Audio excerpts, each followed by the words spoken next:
J'ai une double spécialité qui est une des spécialités très cliniques, la cardiologie, et une spécialité qui est beaucoup plus proche des problématiques de l'Andra, qui est la médecine nucléaire, c'est-à-dire toute l'utilisation médicale de la radioactivité. Et à ce titre, ça m'a beaucoup familiarisé au sujet de radioprotection, de radioactivité. J'ai présidé pendant quelques années le conseil d'administration de l'IRSN, ce qui là aussi m'a fait approcher les problèmes de sûreté, de sécurité, les problèmes de transparence, de débat public, qui existent autant en santé que dans le nucléaire. Donc tout ça m'a amené à évidemment m'intéresser au comité d'éthique de l'Andra.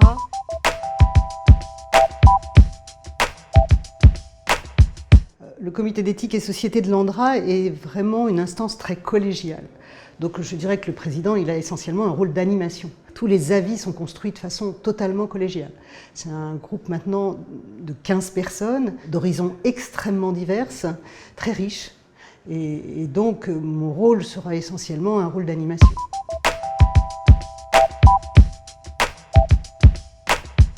Alors, une partie du travail du comité va s'inscrire dans la continuité de ce qui a été fait, et en particulier de l'avis FAVL qui a été rendu, dans le suivi de l'analyse multicritère, multi-acteurs du PNG-MDR. Ça, c'est vraiment une continuité du travail déjà effectué. Nous avons également décidé de participer à la phase industrielle pilote du projet CIGEO. Le CES souhaite finalement faire un travail en miroir de celui qui va être fait par les jeunes citoyens français lors de la concertation qui va être organisée. C'est-à-dire réfléchir ensemble aux critères qui vont être nécessaires aux parlementaires en 2050 pour décider de la poursuite ou non du projet CIGEO. Et puis d'une façon un petit peu plus pluriannuelle, qui s'étale dans le temps, nous souhaitons participer aux réflexions sur les questions éthiques du PNG-MDR, parce que ces questions sont vraiment cruciales et que finalement il y a peu d'instances où elles peuvent être abordées, discutées.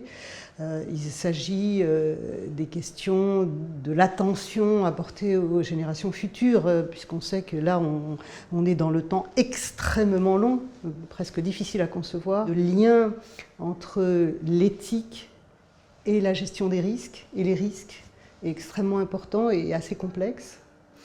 Et puis également un sujet qui nous concerne tous, qui est celui de la confiance. Confiance dans l'expertise scientifique de l'Andra, mais également confiance dans les débats publics, dans les décisions politiques. Et nous souhaitons un peu creuser ce point pour savoir ce que nous pourrions apporter comme contribution.